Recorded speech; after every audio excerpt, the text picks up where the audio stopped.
when you let go of the material things that you don't use, it's only then that you realize how much they were weighing you down.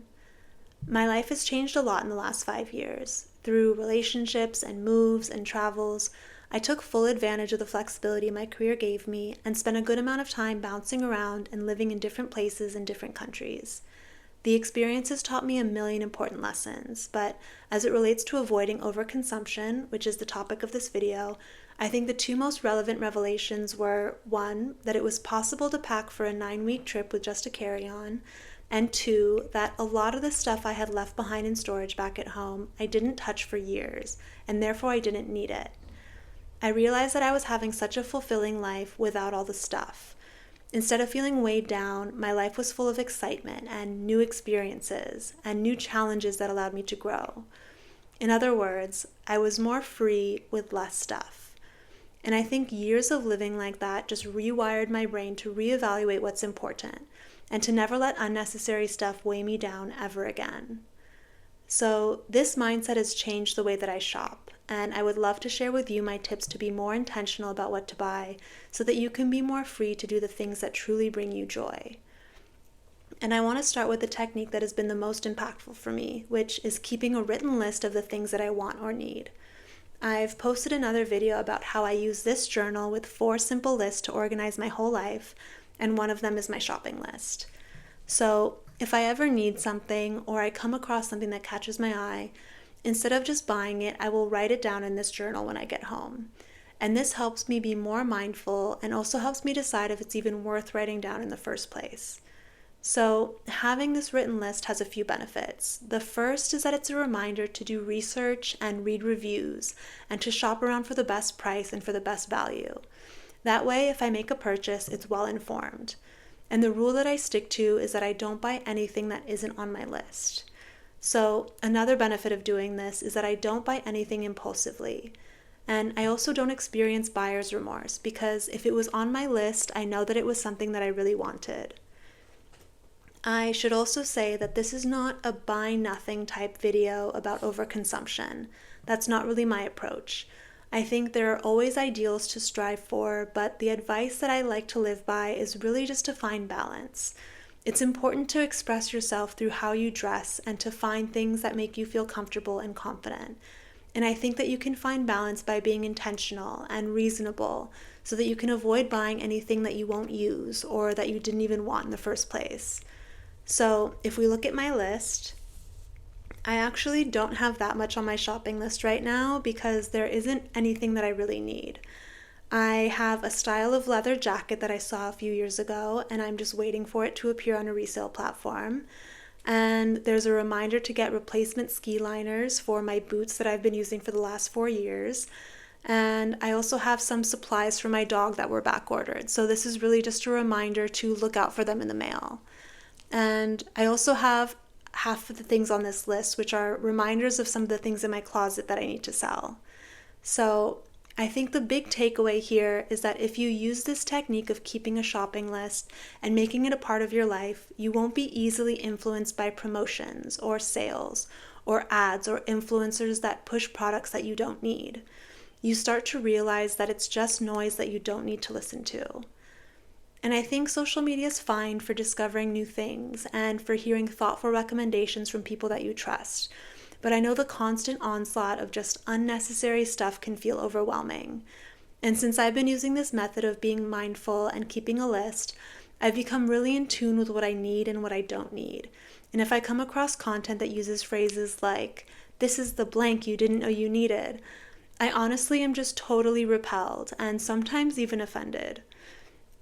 And so this applies also to any content online that places urgency around promotional holidays like Amazon Prime Day or some retailers' half-yearly sales.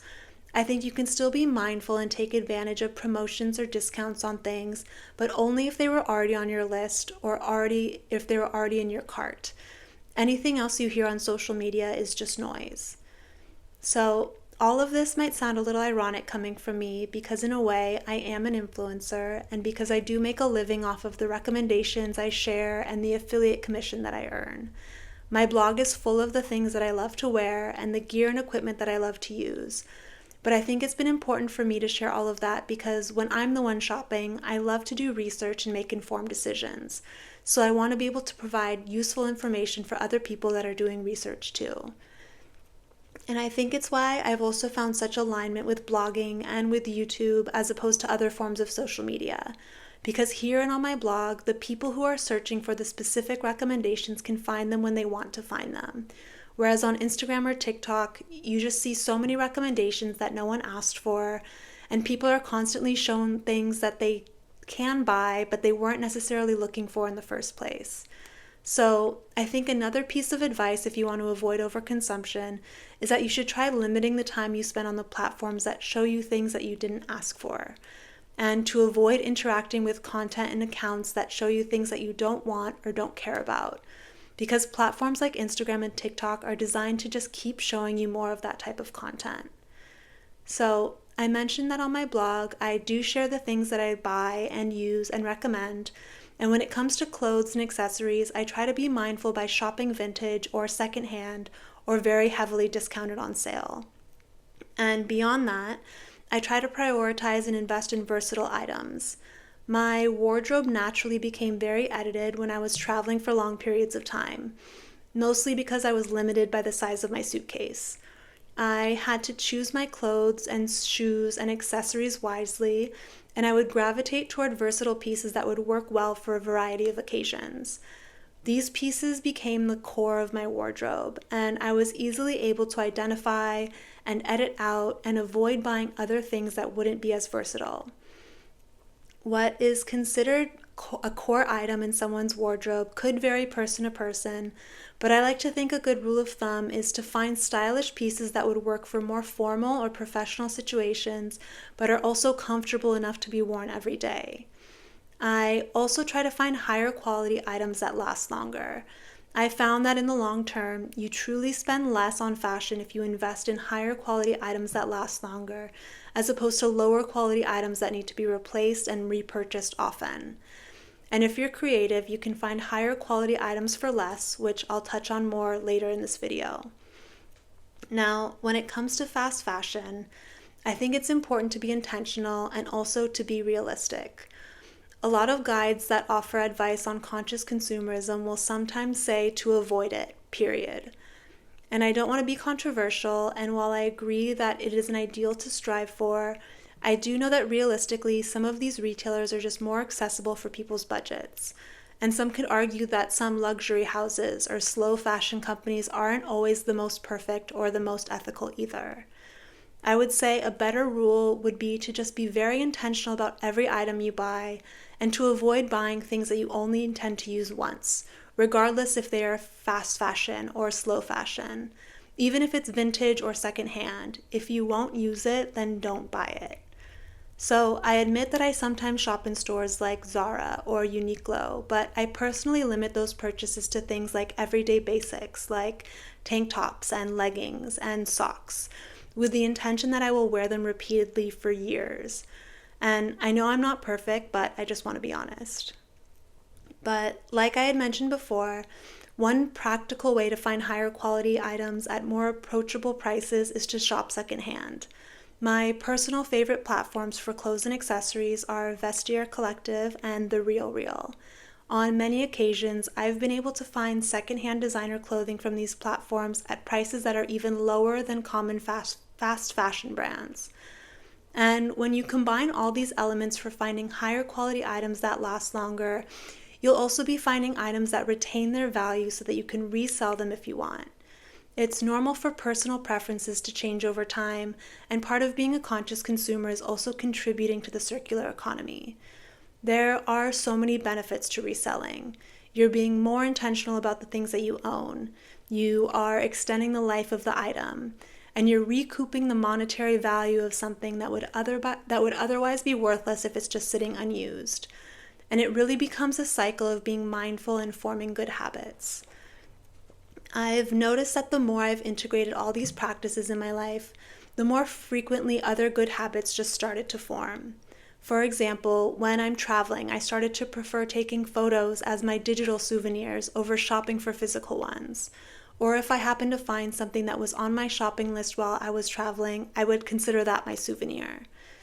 And I've also just noticed that I've naturally just learned to value experiences over things. With less stuff, you can learn to feel more free. And that's what we really want, right?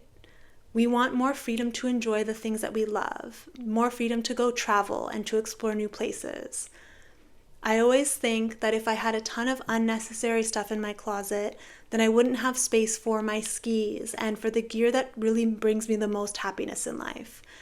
And if years ago I had kept all those unnecessary things that were weighing me down, I may not have even gone on that ski trip where I really fell in love with the sport. And that could have honestly had a drastic impact on the course of my life and on my career and where I chose to live.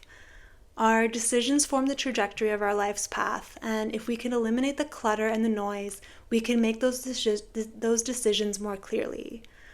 I hope that this has been helpful. I love sharing what has worked well for me, but I admit that I'm not an expert. I'm also just trying to figure it out as I go, like we all are. So, this video was about consumption habits in regard to fashion and physical, tangible things. But I also posted a video about consuming responsibly when it comes to content and social media, so I'll link that here and in the description below. I mentioned that I have a blog where I make recommendations of my favorite vintage to shop, so if you're interested in my personal style, I'll link that below too. My channel here on YouTube is really about living intentionally and following your dreams, and also about creating the freedom to be able to learn new things and to enjoy what's most important in your life. So if that sounds like you, then don't forget to subscribe, and you can also leave a comment down below. I'm always happy to connect, and I'll see you next time.